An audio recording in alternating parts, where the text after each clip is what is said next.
ಓಂ ಶಾಂತಿ. ನಮ್ಮ ಚಾನೆಲ್ ವಿಡಿಯೋಗಳ ಹೆಚ್ಚಿನ ಮಾಹಿತಿಗಾಗಿ ಸಬ್ಸ್ಕ್ರೈಬ್ ಬಟನ್ಗೆ ಕ್ಲಿಕ್ ಮಾಡಿ ನಮ್ಮ ಚಾನೆಲ್ಗೆ ಸಬ್ಸ್ಕ್ರೈಬ್ ಮಾಡಿ. ಈ ವಿಡಿಯೋ ಇಷ್ಟವಾದಲ್ಲಿ ಲೈಕ್ ಮಾಡಿ, ಶೇರ್ ಮಾಡಿ ಹಾಗೂ ಕಮೆಂಟ್ ಮಾಡಿ. ಭಾರತದ ಪ್ರಾಚೀನ ರಾಜಯೋಗ ಅಭ್ಯಾಸ ಮಾಡಲು ರಾಜಯೋಗದ ಆಧಾರ ಸ್ತಂಭಗಳು. ರಾಜಯೋಗ ಅಭ್ಯಾಸವು ಅತಿ ಸೂಕ್ಷ್ಮವಾದ ವ್ಯಾಯಾಮ ಎಂದು ಹೇಳಬಹುದು. ಪರಮಾತ್ಮ ಶಿವನಲ್ಲಿ ನಾವು ಮನಸ್ಸನ್ನು ಅಧಿಕ ಕಾಲ ಏಕಾಗ್ರ ಮಾಡಲು ಅಭ್ಯಾಸಿಯು ನಿರಂತರ ಮಾನಸಿಕ ಪವಿತ್ರತೆಯ ಸ್ಥಿತಿಯನ್ನು ಬೆಳೆಸಿಕೊಳ್ಳಬೇಕಾಗಿದೆ. ಇದಕ್ಕೋಸ್ಕರ ಕೆಲವು ನಿಯಮ ಪಾಲನೆ, ಶಿಸ್ತು ಬದ್ಧತೆಗಳನ್ನು ನಮ್ಮ ಜೀವನದಲ್ಲಿ ಅಳವಡಿಸಿಕೊಳ್ಳೋದು ಕೂಡ ಅಷ್ಟೇ ಅತ್ಯವಶ್ಯಕವಾಗಿದೆ. ಅದರಲ್ಲಿ ನಾವು ಬ್ರಹ್ಮಚರ್ಯ ಎಂದು ಹೇಳಬಹುದು. ಯಾಕೆಂದರೆ ಕಾಮವಿಕಾರವು ಯೋಗಿಯ ಮೊಟ್ಟ ಮೊದಲ ಶತ್ರು ಎಂದು ಹೇಳಲಾಗುತ್ತದೆ. ದೇಹದ ಅಹಂಕಾರ, ದೇಹದ ಅಭಿಮಾನದಿಂದ ಉತ್ಪತ್ತಿ ಆಗುವ ವಿಕಾರಗಳು, ಅದರಲ್ಲಿ ಪ್ರಮುಖವಾದದ್ದು ಕಾಮವಿಕಾರ. ಇದು ಅತ್ಯಂತ ಪ್ರಬಲವಾದದ್ದು. ಯಾವ ರೀತಿ ಅಮೃತ ಮತ್ತು ವಿಷ ಬೇರೆ ಬೇರೆ, ಅದರಂತೆ ಯೋಗ ಮತ್ತು ಭೋಗ ಒಟ್ಟಿಗೆ ಇರಲು ಸಾಧ್ಯವಿಲ್ಲ. ಕಾಮವಿಕಾರ ಒಂದು ಭೋಗದ ಒಂದು ಸ್ಥೂಲವಾದ ರೂಪ. ವಿಕಾರಗಳೆಂಬ ರಾಕ್ಷಸರು, ಆತ್ಮನಾದ ರಾಜನು ಕಾಮವಿಕಾರವನ್ನು ಗೆಲ್ಲದೆ ಯೋಗದಲ್ಲಿ ಅದು ವಿಷಪೂರಿತ ಆಗಿಬಿಡುತ್ತದೆ. ನಿಜವಾಗಿ ಹೇಳಬೇಕೆಂದರೆ ಕಾಮವಿಕಾರಕ್ಕೆ ವಶೀಭೂತರಾಗುವರು ಹೆಂಗಸರು ಮತ್ತು ಗಂಡಸರು. ಅದು ಪರಸ್ಪರ ನಿಜವಾದ ಪ್ರೀತಿಯ ಸೂಚಕವಲ್ಲ. ಅದು ದುಷ್ಟ, ಕ್ರೂರ ಎಂದು ಹೇಳಬಹುದು, ಅಸಭ್ಯ ಎಂದು ಹೇಳಬಹುದು. ಇದು ಒಂದು ಮನೋವಿಕಾರ. ಹಾಗಿದ್ರೆ ಆತ್ಮದ ಪವಿತ್ರತೆ ವಿರುದ್ಧ ಅತಿ ಉಗ್ರವಾದ, ಕೆಟ್ಟ ಮತ್ತು ವಿಷಪೂರಿತ ಅಪರಾಧ ಎಂದು ಹೇಳಲಾಗುತ್ತದೆ. ಇದು ಅತ್ಯಂತ ಪ್ರಬಲವಾದದ್ದು.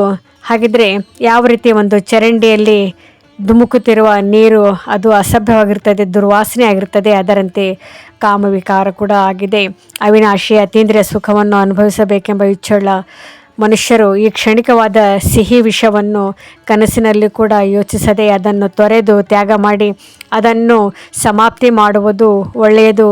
ಈ ರೀತಿ ರಾಜಯೋಗ ಅಭ್ಯಾಸ ಮಾಡಲು ಹಾಗೂ ಅತೀಂದ್ರಿಯ ಸುಖದ ಅನುಭವ ಗೈಯಲು ನಾವು ಈ ವಿಕಾರಗಳಿಗೆ ಸಮಾಪ್ತಿಯನ್ನು ಕೊಡಬೇಕಾಗುತ್ತದೆ. ಇವುಗಳು ಮನುಷ್ಯನಿಗೆ ಸಿಹಿ ವಿಷದಂತೆ, ಅವು ಯೋಗದಲ್ಲಿ ವಿಘ್ನವನ್ನು ತರುತ್ತವೆ. ಕಾಮವಿಕಾರವು ಸಂಕಲ್ಪಗಳು ಕೂಡ ಯೋಗಿಯ ಮನಸ್ಸನ್ನು ಛಿದ್ರಗೊಳಿಸುತ್ತದೆ. ಅದರಿಂದ ಬುದ್ಧಿಯು ಕೂಡ ನಾಶವಾಗುತ್ತದೆ.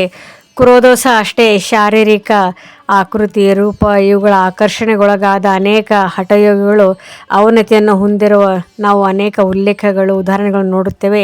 ರಾಜಯೋಗಿಯು ದೃಷ್ಟಿಕೋನವು ಬದಲಾಗಿರುವುದರಿಂದ ಶಾರೀರಿಕ ರೂಪದ ಆಕರ್ಷಣೆಗೆ ಒಳಗಾಗುವುದಿಲ್ಲ ಮತ್ತು ರಾಜಯೋಗಿಯು ಆತ್ಮನ ಸೌಂದರ್ಯ ನೋಡುತ್ತಾನೆ ಹೊರತು ದೇಹದ ಸೌಂದರ್ಯವಲ್ಲ. ಆತ್ಮ ಅಭಿಮಾನಿ ಸ್ಥಿತಿಯು ಮನುಷ್ಯನ ವಿಕಾರಿ ದೃಷ್ಟಿಯನ್ನು ನಿರ್ವಿಕಾರಿಯಾಗಿ ಪರಿವರ್ತನೆ ಮಾಡುತ್ತದೆ. ಶರೀರದ ಆಕೃತಿಯ ಬಗ್ಗೆ ಯೋಚಿಸದ ಕಾರಣ ಪ್ರತಿಯೊಬ್ಬರೂ ಸಹೋದರ ಸಹೋದರಿ ದೃಷ್ಟಿಯಿಂದ ಆತ್ಮೀಯ ಪ್ರೇಮ ಭಾವನೆಯಿಂದ ವಾರ್ತಾಲಾಪ ಕಾರ್ಯದಲ್ಲಿ ಬರುತ್ತಾರೆ. ಬ್ರಹ್ಮಚರ್ಯ ದೇಹದ ಬಲವನ್ನು, ನೈತಿಕ ಶಕ್ತಿಯನ್ನು, ಆಧ್ಯಾತ್ಮಿಕ ಬಲವನ್ನು ಮನುಷ್ಯರಿಗೆ ನೀಡುತ್ತದೆ. ಅದಕ್ಕೋಸ್ಕರ ರಾಜಯೋಗ ಅಭ್ಯಾಸದಿಂದ ಆಂತರಿಕವಾಗಿ ಧೈರ್ಯ ಮತ್ತು ಮನಸ್ಸಿನ ಏಕಾಗ್ರತೆ ಶಕ್ತಿಗಳು ಬೆಳೆಯುತ್ತದೆ. ಇದರಿಂದ ಎಲ್ಲ ವಿಕಾರಗಳನ್ನು ಗಳಿಸಲು ಅದು ಸಹಾಯಕವಾಗುತ್ತದೆ. ದೇವತೆಗಳು, ಸನ್ಯಾಸಿಗಳು, ಮಹಾತ್ಮರು, ಸತ್ಪುರುಷರು ಅವರು ಪವಿತ್ರತೆಯಿಂದಲೇ ಯೋಗಿ ಎಂದು ಕರೆಸಿಕೊಂಡಿದ್ದಾರೆ ಮತ್ತು ಕಾಮವಿಕಾರದಲ್ಲಿ ವಶವಾಗಿರುವ ಅದು ನರಕಕ್ಕೆ ಹೆದ್ದಾರಿ ಎಂದು ಹೇಳಬಹುದು. ಏಕೆಂದರೆ ದ್ವಾಪರ ಯಾವಾಗ ಆರಂಭವಾಯಿತು, ಈ ಒಂದು ಅವಗುಣಗಳಿಂದ ಜಗತ್ತು ನರಕವಾಯಿತು. ಮನುಷ್ಯರು ನೋವು, ದುಃಖ, ರೋಗ ರುಜಿನಗಳನ್ನು ಅನುಭವಿಸಲು ಶುರುವಾಯಿತು. ಕಾಮವಿಕಾರದಿಂದ ಮನುಷ್ಯರ ಜನ್ಮ ಪಡೆಯುವುದು. ಆದುದರಿಂದ ಯಾವಾಗ ಪರಮಾತ್ಮ ಅವತರಣೆಗೈಯುತ್ತಾರೆ, ಇದು ಸಂಗಮಯುಗ ಎಂದು ಹೇಳಲಾಗುತ್ತದೆ. ಇಲ್ಲಿ ನಮ್ಮದು ಅಂತಿಮ ಜನ್ಮವೆಂದು ಹೇಳಬಹುದು.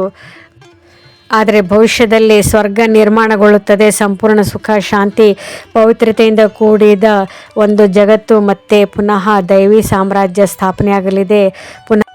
ಪರಮಾತ್ಮನಿಂದ ಸ್ವರ್ಗದಲ್ಲಿ ಪದವಿಯನ್ನು ಪಡೆಯಲು ದೈವತ್ವವನ್ನು ಹೊಂದಲು ಕಾಮವಿಕಾರ ಸೇವನೆಯನ್ನು ಮನುಷ್ಯರು ವರ್ಜಿಸಬೇಕಾಗಿದೆ.